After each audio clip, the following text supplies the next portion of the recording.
مزید صراحت حدیث شریف میں کی گئی ہے. یہ حاکم کی حدیث ہے جو انہوں نے مستدرک میں بیان کی ہے، جلد نمبر 3 صفحہ نمبر 181، حدیث نمبر ہے 4776. اس میں حضرت سلمان روایت فرماتے ہیں رضی اللہ تعالیٰ عنہ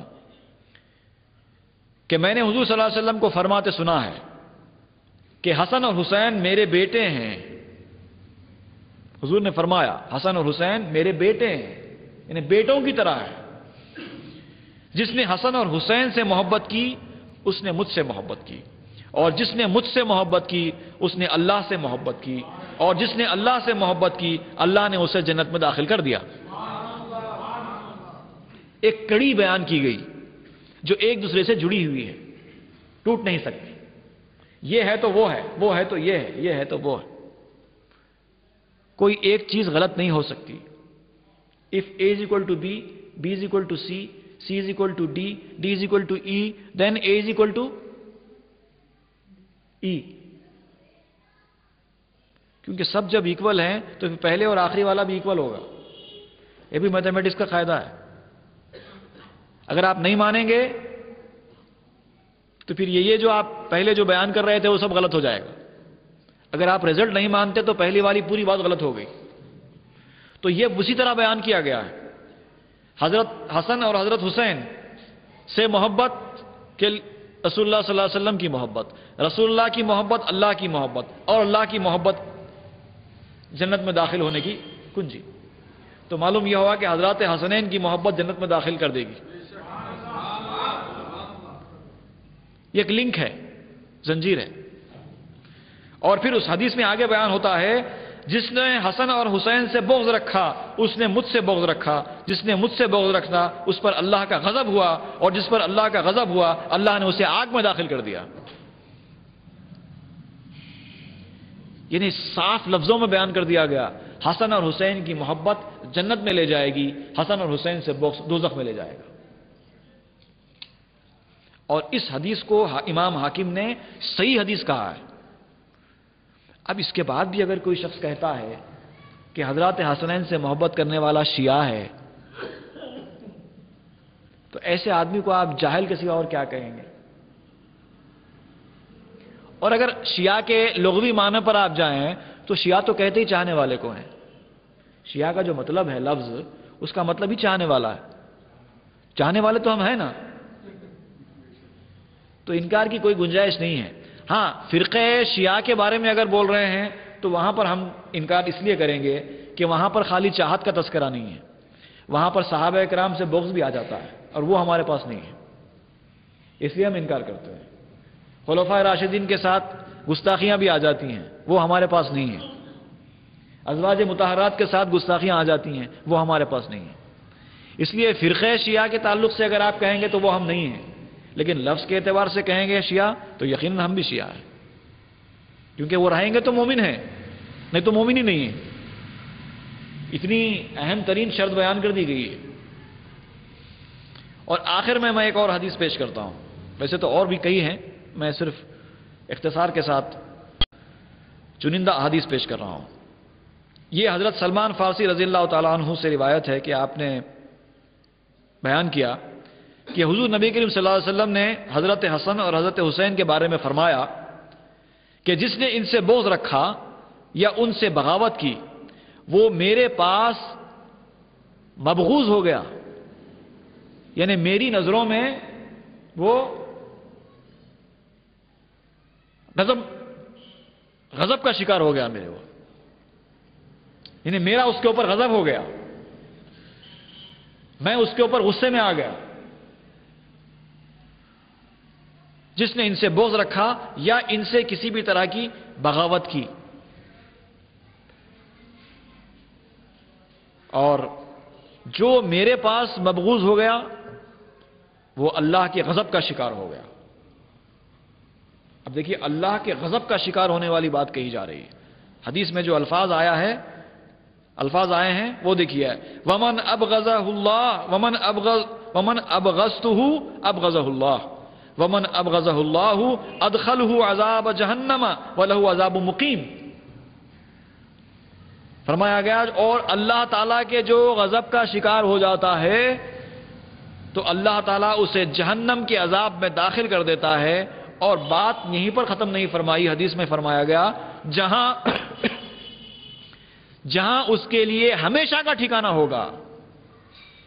حالانکہ ہمیشہ کا ٹھکانہ صرف کافروں کے لیے بیان ہوا ہے، مسلمان کے لیے جہنم میں ہمیشہ کا ٹھکانہ نہیں ہے.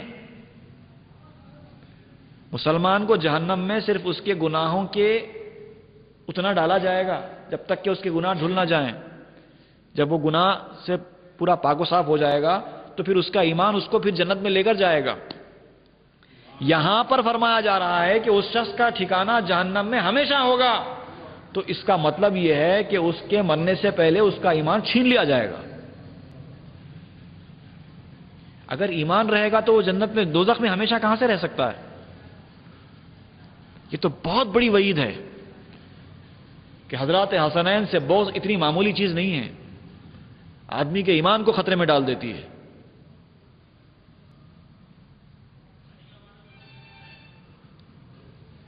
تو اب اس کے بعد اگر کوئی لوگ کہتے ہیں کہ اہل بیت اطہار سے محبت کرنے والوں کا نام شیعہ ہے، تو وہ تو دو میں سے کسی ایک طبقے سے ان کا تعلق ہوتا ہے جن کا میں نے تذکرہ کیا. یا تو وہ لوگ جاہل ہوتے ہیں، ان کو ان حدیث کی کوئی خبر ہی نہیں ہے، اللہ کے رسول کے منشے کی کوئی خبر ہی نہیں ہے، اللہ تعالیٰ کی مرضی کی کوئی خبر ہی نہیں ہے.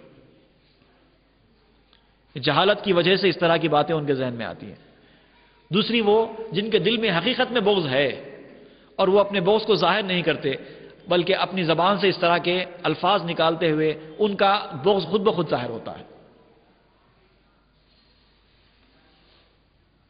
اور جیسا کہ اس سے پہلے بھی میں نے یہ بات بیان کی ہے کہ جب محبت ایک دوسرے کے ساتھ مربوط ہوتی ہے اور اس میں بھی بطور خاص بیان کیا جاتا ہے کہ یہ مربوط ہے، تو مسلمان کے لیے لازمی ہوتا ہے کہ وہ اس کا خیال رکھے. جیسے آپ کو میں ایک اور مثال دوں، اگر کوئی شخص آپ سے بے انتہا محبت کا دعویٰ کرتا ہے، بہت چاہتا ہے آپ کو، بے انتہا محبت کرتا ہے، اور دوسری طرف آپ کی اولاد میں سے کسی کی جان کا پیاسا ہے، وہ موقع کی طاق میں ہے کب آپ کے بیٹے کو مار ڈالے. اب ایسے شخص کے بارے میں آپ کا کیا خیال ہے؟ وہ آپ کو چاہنے والا ہے؟ یہ کسوٹی ہے. یہی کسوٹی بیان ہوئی ہے ان حدیث میں کہ یہ میرے بیٹے ہیں، فرما دیا پہلے تو حضور صلی اللہ علیہ وسلم نے ان دونوں کو. بلکہ اس سے پہلے جو میں نے حدیث بیان کی ہیں 9 محرم کے بیان میں، اس میں آپ نے سنا ہوگا کہ اس میں تو یہاں تک حدیث میں فرما دیا گیا کہ سارے لوگوں کا نسب ان کے باپ سے جاری ہوتا ہے. پورے لوگ جتنے آئے ہیں آدم علیہ السلام سے لے کے قیامت تک جتنے آئیں گے، سب کا نسب باپ سے جاری ہوتا ہے. خاندان باپ سے ہوتا ہے، ماں سے نہیں ہوتا. لیکن پورے روئے زمین میں صرف حسن اور حسین یہ 2 لوگ ہیں جن کا نسب ان کی ماں سے جاری ہوا ہے. اور اسی لیے حضور نے فرمایا کہ یہ میری اولاد ہے. اولاد نانا کی نہیں، دادا کی ہوتی ہے، لیکن یہ خصوصیت ہے ان دونوں حضرات کے لیے. اسی لیے جو ان کی اولاد ہے ان کو اولاد رسول کہتے ہیں، یہی وجہ سے. اب اس کے بعد کوئی مسلمان اللہ کے رسول کی محبت کا دعویٰ کرے اور اس کے بعد حضرات حسنین سے محبت نہ رکھے تو پھر وہی بات ہو جائے گی. آپ یہاں پر لوگوں کو تو دھوکہ دے سکتے ہیں، دل میں کچھ اور، زبان پہ کچھ اور، زندگی گزار سکتے ہیں. ہم تو صرف ظاہر دیکھنے والے ہیں، آپ اور ہم لوگوں کا صرف ظاہر دیکھنے والے، اندر کی کسی کی کچھ خبر نہیں ہے. جو ظاہر کریں گے وہ مان لیں گے. لیکن کب تک؟ کس کے سامنے؟ جب آنکھ بند ہوگی، جب بارگاہ الہی میں حاضر ہوں گے تو جب اندر کا پورا باہر آ جائے گا، اس وقت تو ظاہر کا کچھ بھی نہیں چلے گا، کوئی کام میں نہیں آئے گا. ظاہر سب اندر کا باہر آئے گا، اور وہاں پر دودھ کا دودھ پانی کا پانی ہو جائے گا. وہاں تو دھوکہ نہیں دیا جا سکتا.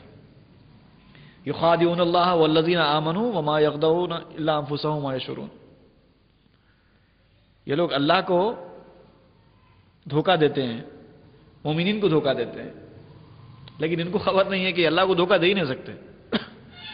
حقیقت بات تو یہ ہے کہ یہ لوگ سمجھ رہے ہیں کہ یہ اللہ کو دھوکہ دے رہے ہیں.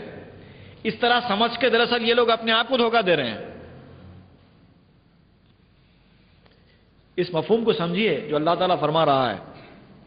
کوئی یہ سمجھتا ہے کہ ہم اللہ کو دھوکہ دے لیں گے تو اس کا مطلب یہ ہے کہ وہ اس غلط فہمی میں مبتلا ہے کہ وہ اللہ کو دھوکہ دے رہا ہے. اور اللہ کو دھوکہ دیا نہیں جا سکتا. اس طرح یہ بول کر یا ایسا سوچ کر وہ اپنے آپ کو دھوکے میں ڈال رہا ہے. جیسے ہوتا نا، کوئی اللہ کا نیک بندہ ہے، اللہ کا مقرب بندہ ہے، راستے سے گزر رہا ہے، اس کو دنیا کی حقیقت معلوم ہے، آخرت کی حقیقت معلوم ہے، سب کچھ اپنی آنکھوں سے دیکھ رہا ہے. اللہ نے اس کو اتنا بڑا مقام دیا ہے. کوئی ہے مثال کے طور پر ایسا سمجھیے، اب چند نوجوان اوباش قسم کے اکثر گلی کے نکڑوں پر چبوتروں پر بیٹھے رہتے ہیں.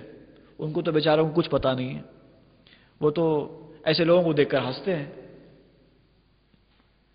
ارے دیکھو بھائی دیوانہ جا رہا ہے، ہنس رہے ہیں نوجوان دیکھ کر. اب وہ جس کو دیوانہ یہ لوگ سمجھ رہے ہیں، حقیقت میں وہ دیوانہ نہیں ہے، دیوانہ بنا ہوا ہے.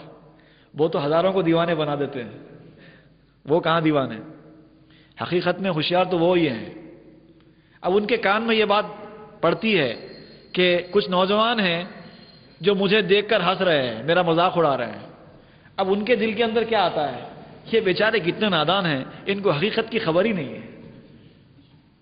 یعنی گویا نوجوان ان کے اوپر ہنس رہے ہیں، ان کا مذاق اڑا رہے ہیں، اور ان کا دل یہ کہتا ہے کہ یہ لوگ تو بیچارے نوجوان اپنے آپ کا مذاق اڑا رہے ہیں، کیونکہ یہ جاہل ہیں، ان کو کچھ پتہ ہی نہیں ہے، حقیقت کی خبر ہی نہیں ہے. یہ تو سمجھتے ہیں کہ بس صبح اٹھنا چاہیے، ویل ڈریسڈ ہو کر نکلنا چاہیے، بہترین گاڑی ملنی چاہیے، عیش کرنا چاہیے، گل چھرے بنانا چاہیے، اچھی زندگی ہونی چاہیے. یہی زندگی ہے اور یہی کامیاب زندگی ہے. یہی سمجھتے ہیں نا، اور کیا سمجھتے ہیں. جو بیچارہ جاہل، دین سے واقف نہیں، دنیا سے واقف نہیں، حقیقت کی خبر نہیں ہے، ایسا نوجوان اور کیا سمجھتا ہے.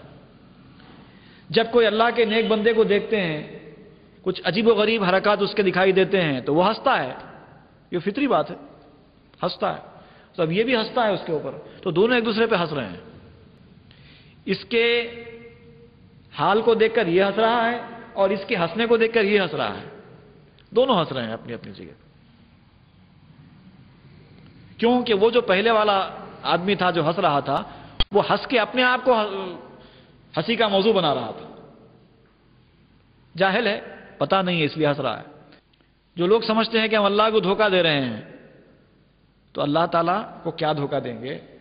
وہ تو تمہاری اس چیز سے بھی واقف ہو جس سے تم خود نہیں واقف ہو، اس کو کیا دھوکہ دے سکتے ہیں.